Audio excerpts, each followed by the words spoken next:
இன்னைக்கு நம்ம ப்ளீச்சோட 44th எபிசோட தான் பார்க்க போறோம். எபிசோட ஓப்பனிங்ல நம்ம இஷிடா இருக்கிறான்ல, அவன் அந்த மயிரியை வந்து தோக்கடிச்சிட்டு அதுக்கப்புறம் நம்ம ரூக்கியா வச்சிருந்திருக்க அந்த ஒரு இடத்த நோக்கி வந்துகிட்டு இருப்பானா. எப்படியோ ஆல்ரெடி அந்த ஸ்குவாட் 11 சேர்ந்தவன் ஒரேமே இந்த இடத்துக்கு கூட்டு வந்திருப்பான்னு நினைக்கிறேன். அது மட்டும் இல்லாம மத்தவங்களுக்குமே எதுவுமே ஆயிருக்காதுதான் நினைக்கிறேன் அப்படிங்கிற மாதிரி யோசிச்சுட்டே வந்துகிட்டு இருப்பான். ஆனா அப்ப அந்த இடத்துல டோசன் அப்படின்னு சொல்லிட்டு ஒரு கேப்டன் வந்து நிப்பானா. அவன் நம்ம இஷிடாவை பார்த்தோன்னே என்ன மனுஷன் இன்ட்ரூடர், பட் எனக்கு இதை தவிர வேற வழி இல்லைன்னு சொல்லி சும்மா அவன் ஸ்வாட எடுப்பான். பார்த்தா அதே இடத்துல நம்ம இஷிடா வந்து மயக்கம் போட்டு விழுந்துருவான். அவனும் சொல்லுவான், நல்லா தூங்கு, இந்த பேட்டில் வந்து சீக்கிரம் முடிய போகுது அப்படின்னு. அதே நேரத்தில் அந்த யோரோயிச்சியுமே நம்ம ஹீரோக்கு வந்து ட்ரைனிங் கொடுக்கலாம் அப்படின்னு சொல்லிட்டு பேசிக்கா இந்த ஜான்பாக்ட் வந்து பயன்படுத்துறதுல ஷின்காய் பான்காய் அப்படின்னு சொல்லி 2 டெக்னிக் வந்து இருக்குது. ஸோ அதில் பான்காய் வந்து மாஸ்டர் பண்றதுக்கு வந்து லைக் ஒரு ஓவர் 10 இயர்ஸ் வந்து ஆகலாம். நல்ல ஒரு கேப்பபிளான ஒரு பர்சனா இருந்தாலுமே பட் நீ அதை 3 நாள்ல பண்ண போற அப்படின்னு சொல்லிட்டு அவங்க டூலை வந்து எடுத்து வைப்பாளா. ஸோ இந்த ஒரு டூல் மூலமா உன்னோட ஜான்பாக்டோட ரியல் ஃபார்மை இந்த ஒரு வேர்ல்டுக்கு கொண்டு வர முடியும், மெட்டீரியலைஸ் ஆக்க முடியும் அப்படின்னு சொல்றா. அண்ட் இதை பண்றதுக்கு வந்து இதுக்குமே வந்து பயங்கர ட்ரைனிங்லாம் தேவைப்படும். பட் ஸ்டில் நீ அந்த இடத்துல கென்பாச்சியே வந்து ஏத்து நின்றுருக்கீல, பிளஸ் கென்பாச்சி கூட அட்டாக் பண்ணிட்டு இருக்கும்போது சண்டை போடும்போது உனக்கு உன்னோட ஜான்கெட்சு வந்து நீ நேர்ல பார்த்துருப்ப. ஸோ கண்டிப்பா உன்னால ஜான்கெட்சுவை ரியல் வேர்ல்டுக்கு வர வைக்க முடியும்னு சொல்லிட்டு இருக்கும் போதே நம்ம ஹீரோ போய் அதை வந்து அட்டாக் பண்ணி யோசிக்கிறதுக்கெல்லாம் எதுவுமே இல்ல, சீக்கிரமா பண்ணணும் அப்படின்னு சொல்லிட்டு அந்த இடத்துக்கு ஜான்கெட்சு வர வைக்க, இனிமேல் நீ தாண்டா பாத்துக்கணும் ஜான்கெட்சுன்னு சொல்லும்போது அவனுமே பார்த்தா டக்குன்னு சம்திங் இது மேஜிக்லாம் பண்றான். திடீர்னு அந்த இடத்துல வந்து ஏகப்பட்ட ஸ்வாட் எல்லாமே வந்துருதா. சோ இதுல இருக்கிற ஒரே ஒரு ஸ்வாடால மட்டும்தான் என்ன வந்து தோக்கடிக்க முடியறதுக்கான ஸ்வாட், அதை எடுத்து முடிஞ்ச என்ன தோக்கடி அப்படின்னு சொல்லும்போது நம்ம ஹீரோ கன்ஃபியூஸ் ஆயிட்டு சரின்னு சொல்லி ரேண்டமா ஒரு ஸ்வாட் எடுத்து அப்படியே அவங்க கூட சண்டை போட்டு கிடுக்கிறான். இப்போ அப்படியே இன்னொரு பக்கம் இந்த ஸ்குவாட் 4 இருக்குதுல்ல, சோ அதுல வந்து லெமூரா அப்படின்னு சொல்லி ஒருத்தர் இருப்பான், இந்த ஹீலிங் பண்ற அந்த ஒரு ஸ்குவாட். பார்த்தா அந்த இடத்துல அந்த மாதிரி ஏகப்பட்ட விஷயங்கள் வந்து நடந்துருக்கும்ல, லைக் நிறைய பேர் அடிபட்டு இருந்திருப்பாங்க ஸ்குவாட் 11 சேர்ந்தவங்க அப்படின்னு. யார் யாரெல்லாம் அடிபட்டு இருந்திருக்கா, என்னென்னலாம் நடந்ததுங்கிற விஷயத்த வந்து ஒரு ரிப்போர்ட்டா அவன் வந்து எழுதிக்கிட்டு இருக்கிறானா. அப்ப அவன் வந்து புலம்பிக்கிட்டே இருப்பான், என்ன நடந்ததுன்னே தெரியல, எங்க போய் இவனுங்களை அடி வாங்கிட்டு வரானுன்னே தெரிய மாட்டேங்குது. அதே ரொம்ப முக்கியமா இந்த ஸ்குவாட் 11 சேர்ந்தவனுங்க மொத்த பேர் எங்க போய் எவன் கையால முதி வாங்கிட்டு வந்தானுங்க தெரியல, இருக்கிற எல்லா ஹாஸ்பிட்டலோட பெட்டை வந்து இவனுங்களே எடுத்துக்கிட்டானுங்க அப்படின்னு சொல்லி புலம்பிட்டு, இதுக்கு மேல ஓவரா என்னன்னா அந்த கேப்டன் ஷீரோவும் அந்த கேப்டன் ஷன்னும் என்னன்னா அவங்க இன்னும் சில இன்ட்ரூடர்ஸ் வந்து பிடிச்சிருந்தாங்க, அவங்களே கொண்டு வந்து ஹீல் பண்ணு அப்படின்னு சொல்லி போட்டுட்டாங்க. இவனுக்கு என்ன பார்த்தா எப்படி தெரியுது. அது மட்டும் இல்லாம அந்த கேப்டன் ஷன் சரியான சோம்பேறி பையன், அவன்லாம் இந்த இடத்துல ஒரு கேப்டனா இருக்கிறானா அப்படின்னு சொல்லி பயங்கர கடுப்புல கத்திக்கிட்டு இருக்க. அப்ப அந்த இடத்துல ஒரு நர்ஸ் பண்ண வந்துட்டு இந்த மாதிரி டோசன் அப்படின்னு சொல்லி ஒரு கேப்டன் இருக்கிறாருல, அவர் வந்து ஒரு இன்ட்ரூடரை இந்த இடத்துல வந்து அட்மிட் பண்ண சொல்லியிருக்காருன்னு சொல்லும்போது, இப்ப டோசனா அவர் மேல எனக்கு மதிப்பு மரியாதை நிறைய இருக்குது, ஆனா அவரே இப்படி பண்ணுவார் நான் எதிர்பார்க்கலன்னு சொல்லி கத்திக்கிட்டு இருப்பான். அப்ப அந்த நர்ஸ் பண்ணு, ஐயா லெமூரா நீங்க மைண்ட் வாய்ஸ் நினைச்சு கொஞ்சம் சத்தமா பேசுறீங்கன்னு சொல்ல, அப்படியா அப்படின்ட்டு அதுக்கப்புறம் அப்படியே பேசிட்டே இருப்பான திருப்பியும். இன்னொரு பக்கம் பார்த்தா அந்த கேர்டேக்கர் பையன் இருக்கிறான்ல,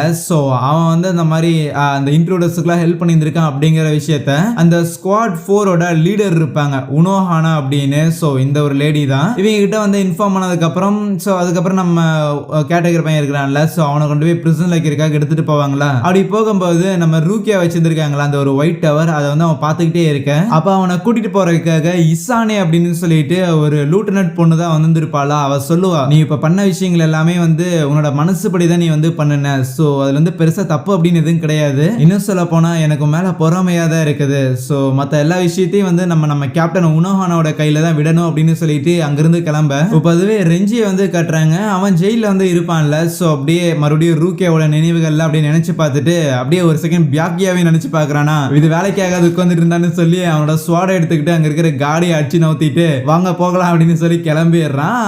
அதே நேரத்தில் அந்த கீரா அப்படின்னு சொல்லி ஒருத்தர் இருந்திருப்பான்ல, அதான் அந்த மோமோ வந்து எய்சனை கொலை பண்ணது இச்சிமாரு தான் அப்படின்னு சொல்லி அட்டாக் பண்ண போகும்போது அந்த மோமோ வந்து இவன் தடுத்து இருப்பான்ல, மோமோக்கு எதிராகவே எப்படி நான் வந்து சோடா எடுத்தேன் அப்படின்னு நினைச்சு அவன் வந்து பயங்கரமா ஒரு மாதிரி கில்ட்டா ஃபீல் பண்ணிட்டு இருப்பானா. அப்போ அந்த இடத்துக்கு அந்த இச்சிமாரு வந்துட்டு, அப்புறம் தம்பி ரொம்ப நாள் உள்ள இருக்கிற போல ஹெல்ப் வேணுமா அப்படின்னு கேட்கறான். இன்னொரு பக்கம் நம்ம ஹீரோ அந்த ஜான்கெட்ஸை வந்து அட்டாக் பண்றதுக்காக ட்ரை பண்ணிட்டு இருப்பான்ல, சோ பார்த்தா பயங்கரமா அடி வாங்கிட்டு இருப்பான், அப்படியே வாயிலிருந்து ரத்தமா ஊத்திக்கிட்டு இருக்கும். ஈவன் யோருயிச்சில நம்ம ஹீரோக்கு வந்து பரிதாபம் பாக்குற மாதிரியே தெரியல, எந்தரா எப்படியே படுத்துட்டு இருந்தா எப்படி, சீக்கிரம் எந்திரி அப்படின்னு சொல்லி கத்திட்டு இருப்பாங்க. இப்படியே இருந்தா அப்படின்னா உன்னால வந்து கத்துக்க முடியாது, 3 நாளுக்குள்ள கத்துக்கணும்னா எந்திரிச்சு ஆகணும்னு சொல்லிட்டு இருக்க.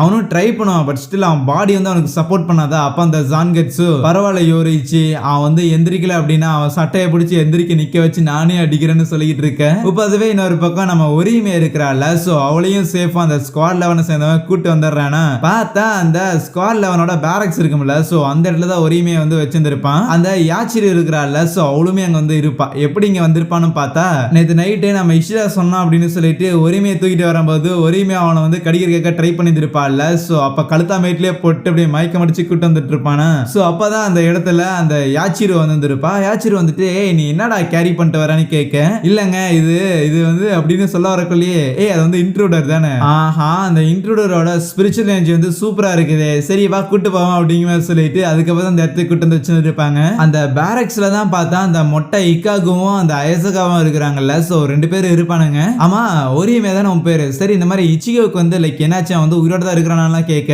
ஆமா என்னால அவனோட ஸ்பிரிச்சுவல் எனர்ஜி வந்து சென்ஸ் பண்ண முடியுது, இன்னும் இருக்கிறான்னு சொல்லும் போது அந்த இடத்துல அந்த கென்பாச்சி இருக்கிறான்ல, அவனுமே வந்து கட்டெல்லாம் போட்டுக்கிட்டு நல்லா தான் இருப்பான். பிளஸ் ஒரியுமே இந்த மாதிரி நம்ம ஹீரோ வந்து உயிரோட தான் இருக்கிறான் அப்படின்னு சொன்னதை கேட்டுட்டு, கண்டிப்பா அவன் உயிரோட இருக்கிறான் அப்படின்னா இனிமே அவன் வந்து ஸ்ட்ராங் ஆயிட்டு இருக்கிறான் தான் அர்த்தம். எனக்கு திருப்பி அவன் கூட ஒரு ரீமேட்ச் போட்டாகணும். ஓகே, உன் கூட இருந்தேன் அப்படின்னா எனக்கு என்னமோ என்னால அவனை வந்து மீட் பண்ண முடியும் நினைக்கிறேன்லாம் சொல்லிக்கிட்டு இருக்கேன். இன்னொரு பக்கம் நம்ம இஷிரா இருக்கிறான்ல, சோ அவனை வந்து ஹாஸ்பிட்டல் வச்சிருந்திருப்பாங்களா. சோ அப்ப டக்குன்னு கண் விழிச்சு எந்திரிக்கும் போது என்ன நான் வந்து உயிரோட இருக்கிறேன், கைக்கெல்லாம் வந்து கட்டு போட்டிருக்கேன் அப்படின்லாம் யோசிப்பானா. பார்த்தா மேல இருந்து ஒருத்த வந்து மம்மிஃபிகேஷன் பண்ண மாதிரி டேய் அப்படின்னு சொல்லி எட்டி பார்ப்பான். ஏய் யாரா நீ திருடனா அப்படின்னு சொல்லி அலறும் போது, டேய் நான் யாரும் தெரியல அப்படின்னு சொல்லி மூஞ்சி காட்ட அது அந்த கானா இருக்கும். சோ அவன் மட்டும் அந்த இடத்துல வந்து கிடையாது. நம்ம சாட் இருக்கிறான்ல, சோ அவனும் அங்கதான் இருப்பானா. அப்ப இஷிராக்கு வந்து லைக் ஐடியா இருக்காது, ஏன் நம்ம வந்து வெறும் இன்ட்ரூடர்ஸ் தானே, நம்ம கிட்டத்தட்ட பார்த்தா அவங்களுக்கு வந்து எதிரி தானே, அப்படி இருக்கும்போது எதுக்கு தேவையில்லாம நம்மளை கூட்டு வச்சு இந்த மாதிரி ஹீல்லாம் பண்ணிட்டு இருக்கிறாங்க, ஹாஸ்பிட்டல்லாம் வச்சிருந்திருக்காங்க அப்படின்னு கேட்க, அப்போ சாட் வந்து சொல்றான் லைக் எனக்கு எக்ஸாக்டா தெரியல, ஆனா இங்க இருந்த சில காவலர்கள்லாம் வந்து பேசிக்கிட்டு இருந்தாங்க, மேபி வெளியில வந்து அவங்களோட கேப்டன்ல ஏதோ ஒரு கேப்டன் வந்து இறந்து போயிட்டாராமா. சோ ஆப்வியஸா இந்த இடத்துல நாம ஒரு இன்ட்ரூடரா வந்திருக்கோம் அப்படின்னா நம்ம மேல அவங்களோட பிரைம் சஸ்பெக்ட் வந்து இருக்கும், அதனால நம்மளை இன்வெஸ்டிகேட் பண்றதுக்காக இந்த இடத்துல வந்து நம்மளை கூப்பிட்டு வச்சிருந்திருக்கலாம் அப்படின்லாம் சொல்லுவான். சோ அது மட்டும் இல்லாம இவங்க கையில வந்து விலங்கெல்லாம் போட்டுருந்துருப்பாங்களா, இது எல்லாமே வந்து இவங்களோட ஸ்பிரிச்சுவல் எனர்ஜி வந்து கம்மி பண்ணுமா.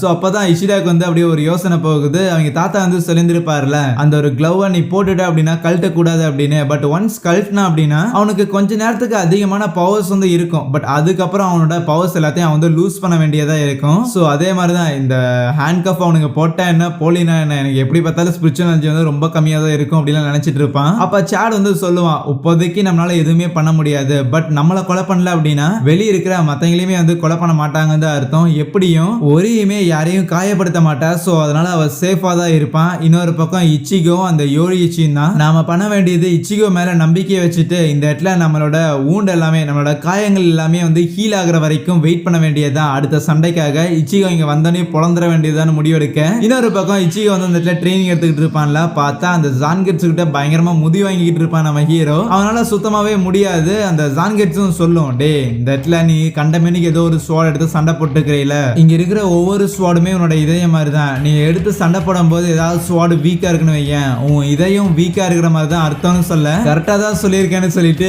பக்கத்துல இருக்கிற ஒரு ஸ்வாடை வந்து கைப்பிடிப்பானா. இன்னொரு பக்கம் இந்த மோமோ இருக்கிறாள் எய்சனோட லூட்டனட், சோ அவ எய்சன் வச்சிருந்தா அந்த ஒரு லெட்டரை வந்து அப்படியே எடுத்து வச்சுட்டு சம்திங் எதுக்கோ தயாராகிறா. ஆனா அங்கேயே இந்த ஒரு எபிசோடே முடிக்கிறாங்க. So yeah, thank you.